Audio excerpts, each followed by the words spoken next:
Today is watering day for us. It's Sunday. Remember, that doesn't mean that we are going to water all of them. It means that we're going to be checking all of them.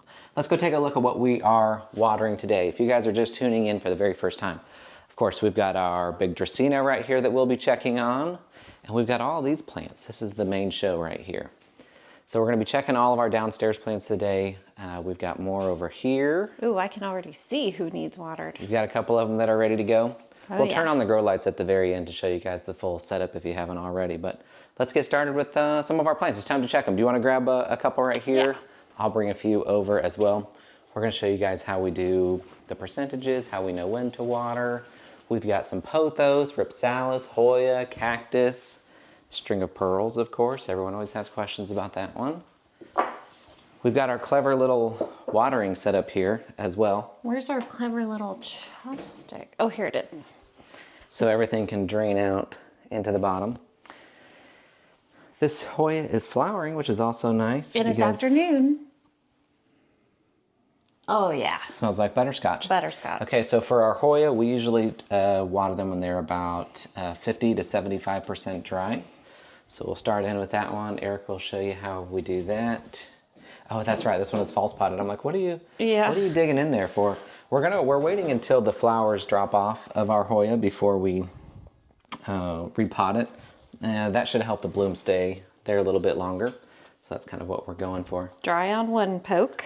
So she's checking the chopstick to see if it's dry or wet, about 50 to 75% down. Are we dry? We're dry. Yeah, I'm figuring a lot of things are going to get watered today. Oh yeah. But remember, we are using the Systemica. Oh, I just did that all wrong. Yeah, so we put these in our watering can. So today we're not really using the faucet so much. This is what we're going to be using. I've told you guys about this a few times before, but this is what we're using for our systemic. Now, it's been probably 2 or 3 weeks since we watered with it.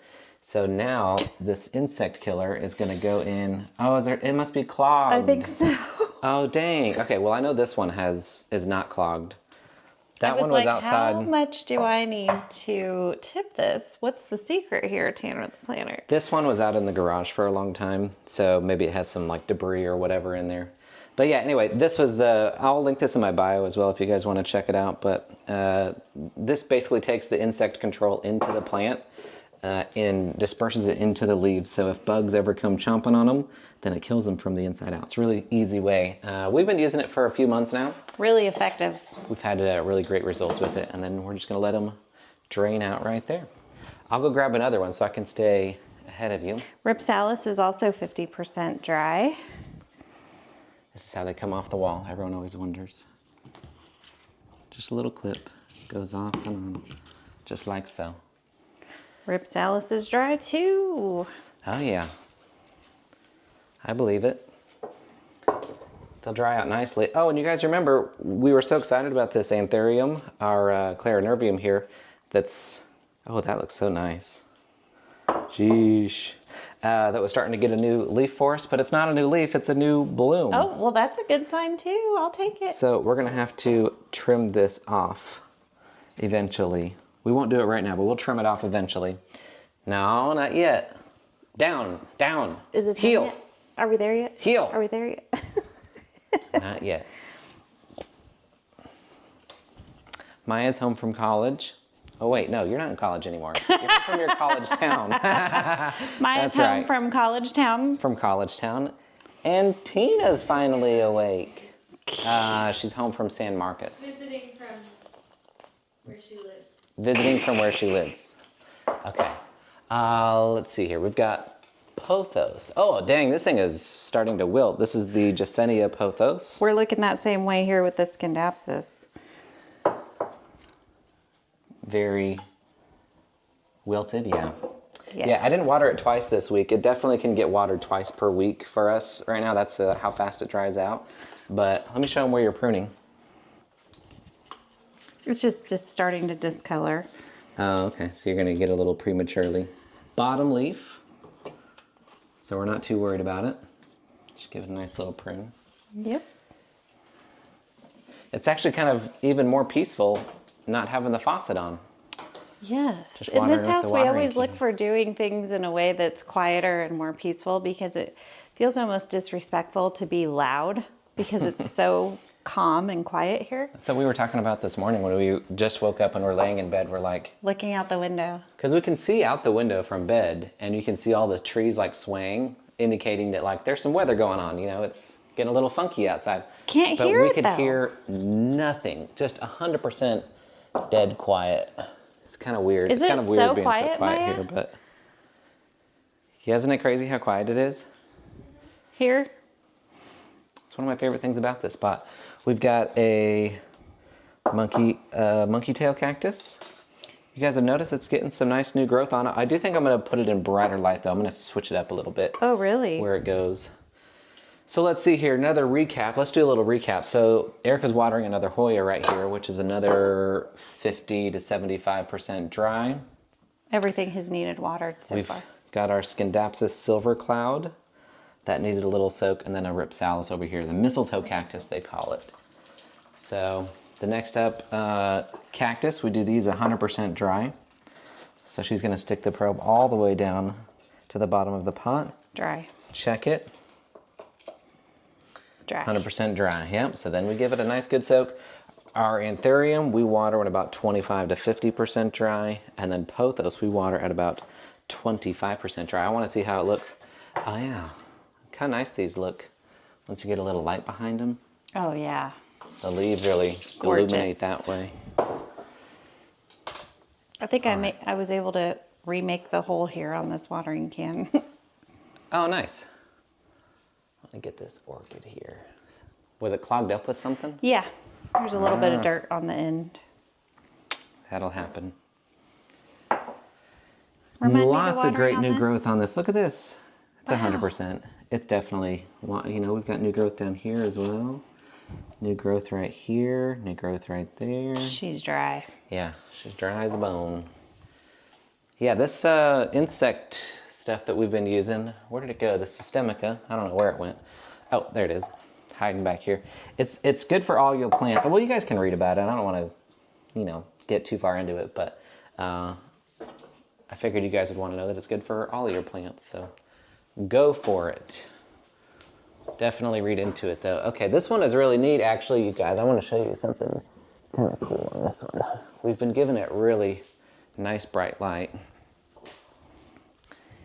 which has colored it up a lot. Oh, whoa. Take a look at this, these aerial roots. Well, you can't even tell very well in this lighting, but they are very, very pink, like vibrant, vibrant pink. Trying to get something to climb onto. This is a great watering can, by the way. I like that watering can a lot too. The flow is immaculate.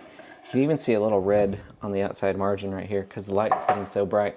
So this is the one that I'll probably trade out spots with from the rat tail, or I mean from the monkey tail cactus, this one right here, because it's showing signs of being a little bit too low of light, kind of thinner. So I'm gonna put the philodendron there instead. They're a little more tolerant to that. Okay, are we done drip drying over here? Mm-hmm. I'm gonna start putting some of these back so we have some space. This girl's wet, babe. What is it? This really colorful philodendron. Oh, really? Mm-hmm. Okay, cool. She don't need a watering then. Yeah, still wet. Perfect. I'll just put it back right now.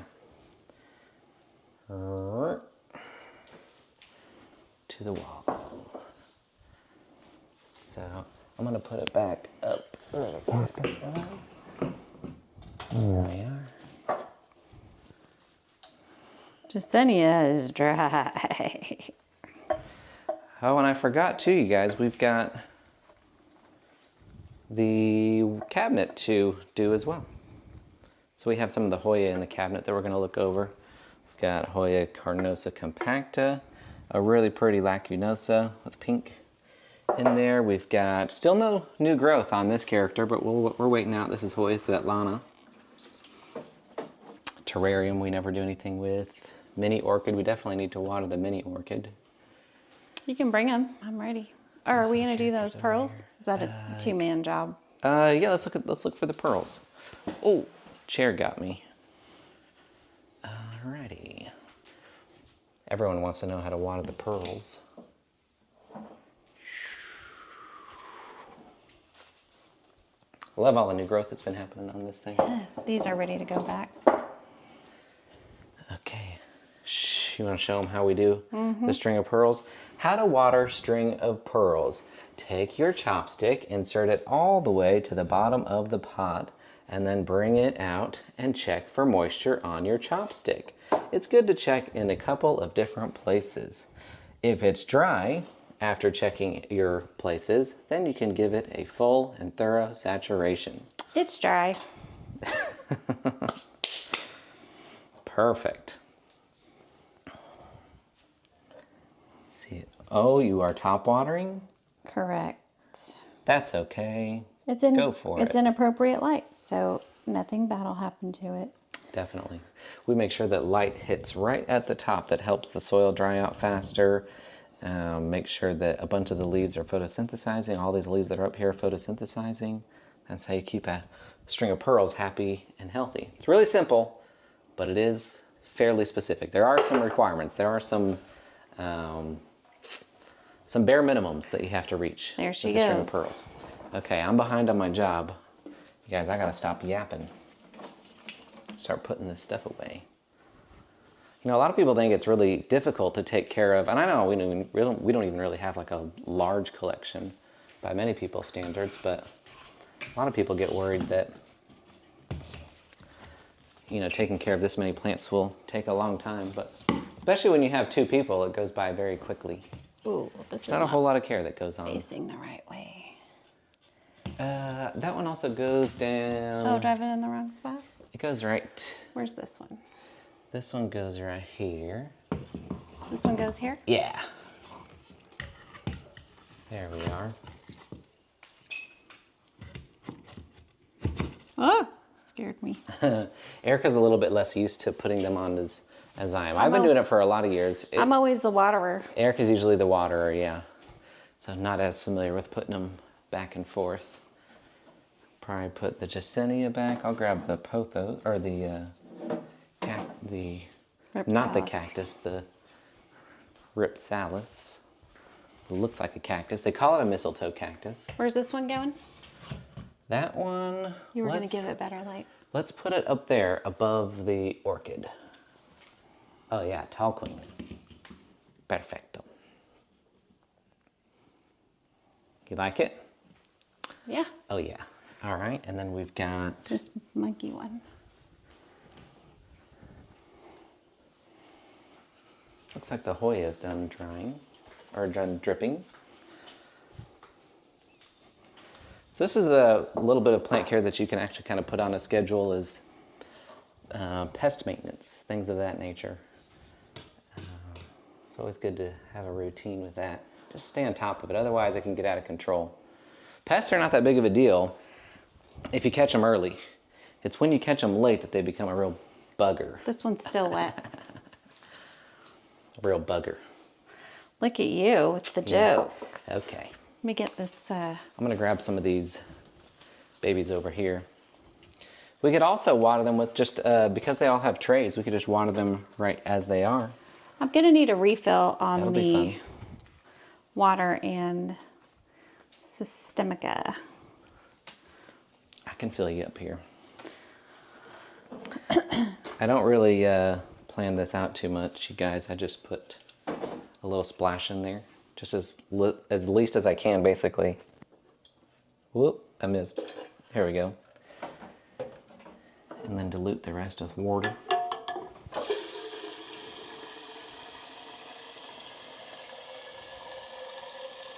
I'm not sure how much this is. A quart? A couple of quarts? How many quarts? I don't know. It's enough. Do you want there you go. to switch? You could do. Sure. I'll hold the camera. Yeah. Which one did you say you needed to be done? For the Any of these cabinet. characters? Those are all done. Those are all done? Yeah. Okay, cool. We'll take this over here. It's like your dipstick. You got to keep your chopstick dry. That's the control. That's how you know. That's just like the dipstick, yeah. All right, we'll bring our water over here. Hoya obovata, we water at about 50-75% dry, somewhere in that range. So I'm going to do it like so.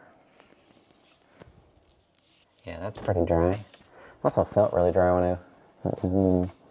Very, very crunchy and The crispy. crunches always Yeah, tell. a lot of times when there's, especially if you're using peat moss in your mixtures, you can actually hear almost that they need watered.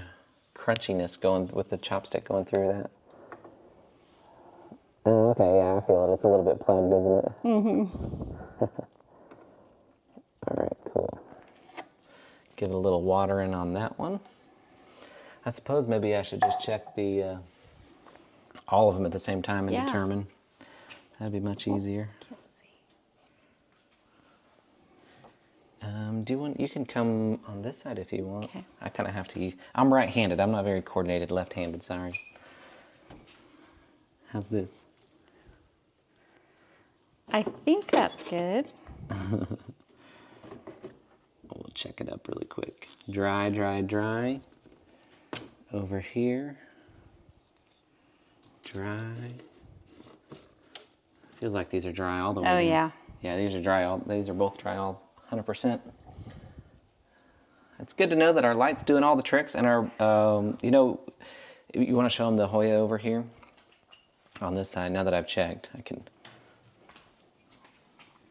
So you know we were concerned about the pink not staying on there. It's staying. Yeah, it's staying nice and. What is this Nice and beautiful setup you have here next to it with the solo cup lid? I've got a project going on. I will let you guys know about it another time. Oh, sorry. Well, I'll let you know after we stop recording, but it's a surprise for everybody else. Oh, okay. Although, fun fact, I did already tell you. There you go. Okay, we've got all the Hoya watered on this side. I think we just have one more anthurium to water over here. Let's check it out. I'll go grab it and I'll meet you at the sink. How about that? Okay. I'll head over. Ooh, this guy's still doing great too, underneath the table. Ooh. Oh, sorry about that. Yeah. Oh, you got her on the head with the Welcome home. with the philodendron. This is anthurium. I keep forgetting what kind it is. Saronii. That's right. It is. Yeah. Saronii. Yeah, Kind of reminds me of something you should maybe eat. Now this one has a yellowing leaf, right? Ooh. What do you guys do when you have a yellowing leaf? Well, Panic. No, you don't want to panic. It's almost always. Message you. Definitely don't message me. It's almost never a terrible thing. Now we just repotted this plant like last week. So whenever you repot plants, it usually goes through a little bit of like a stress period. You remember, plants are just supposed to set seed out in the woods, detached to a tree. They just root right there and they live their whole life in one spot. So it's kind of weird that it's in, it's kind of against nature for a plant to be in a pot anyway. And then when you repot it, it doesn't have any, it's stressful for them because it doesn't have any defenses against this. So a lot of times it will drop leaves after you repot. It also changed new environments too because it came from a greenhouse to our house and then we repotted it. So there's a whole bunch of stress going on. So you might see that show up for itself in the form of a yellow leaf. Now, whenever you get a yellow leaf, this is what I want you guys to do. The first thing to determine if it's dangerous or not dangerous, worrisome, is to look for where it's coming out of the plant. So new leaves on your plants are going to come near the top of your plant. So high, farthest away from the soil is what I'm getting at. And then your oldest leaves are nearest the soil level. So trace the leaf back to where it comes out of the stem to help you determine where it's coming from. And this is going to be true for trees and trailing plants and bushes. So it applies to everything. So here's what we're going to do. We've got our yellow leaf. We're going to determine if we should panic. So let's trace it back. We've got yellow, yellow, yellow, yellow. Same leaf. Let's find the stem. The stem's on this side. And we trace it all the way down. See how far down it is into the soil? This is very far down nearest the soil level of the plant. So this is a very old leaf. In contrast, if we move up the stem, here's another leaf right here. And it's perfectly green, so that's fantastic. When a yellow leaf is all the way near the base of your plant, near the bottom part of your plant, it's probably just an old leaf, and you can go ahead and cut it off, just right where it meets that soil level. Now what I want you to do is do a little bit of an inspection. This leaf was never going to come back. Let's say there was like a stressful event for it. It had pests or whatever. Once it turns yellow, it's not going to come back. So you're going to cut it off no matter what. Now what I want you to do is inspect it for pests. This is a really easy way because you can see it much more easily when it's off of the plant. So you've got your yellow leaf. Now pests usually hide on the undersides of the leaves. I suspect it's so they don't get whacked by raindrops and have to fall off the plant. So what you're looking for are little bugs, you can get, spider mites, mealybugs, scale, aphids. One thing that they all kind of have in common is the reason that the pests are here is to extract sugar from the plant. Sugar is what your plant is making from photosynthesis. So you can find, if you find little sticky deposits anywhere on the bottom sides, or for that matter on the top sides of your leaf, it's a good indication that you may have pests. It can be other things as well, just like regular extrafloral nectary excretion, especially if you're working with philodendron. But when you've got a yellow leaf and if you've got stickiness, at least look for the pests. So I've determined that this leaf is not something that's going to worry me because it's near the bottom of the plant. So an old leaves are always going to die off. And then I don't find anything actually wrong with the leaf. There's no pests on it. There's no stickiness. I'm just going to chalk this up to regular old die-off, probably from stress and the fact that the leaf is older. Then we can go and we can do another one. This one is starting to yellow off as well. So we can trace it down, down, down, down, down. Now this isn't the oldest leaf on, the oldest leaf is also, he's starting to yellow up. Mm-hmm. So this oldest leaf right here, be careful not to cut anything that is living. And then this, the second oldest one is also, you can see how it's starting to yellow on this one. Are you able to see that on there? Yeah. I'm not really sure. Mm-hmm. So this is also an old leaf. This is the one we just cut off. This is the next oldest leaf on the plant, and it's starting to yellow up. This is all totally normal, but it worries a lot of plant parents, especially new plant parents, because it's like, oh no, I'm yellow. The things are yellowing. It's dying, or they always are asking, what can they do for it to come back? Yep. So the first leaf that we cut off was from right here. And then the next oldest leaf up here is right here, is this leaf right here, which is also yellowing. So we can go ahead and cut that off. Of course, you can look for pests with each one of these, but all of these are just yellowing leaves from old age. And when your plant is going through periods of stress and they're old, or they're going to drop their oldest leaves, usually first. So not too big of a deal. This is just an old flowering stem. These always die off as well. Not a problem, totally normal. And I think that's pretty good for now. I'm not going to remove any more than that. We water most of our anthurium when they're about 25 to 50% dry. Let me get down on this one and see where we're at.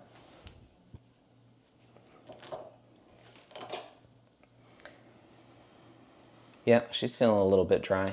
I'll give it a nice dose here. Nice and gentle. Preventative treatment. Little preventative treatment. Not ever going to hurt.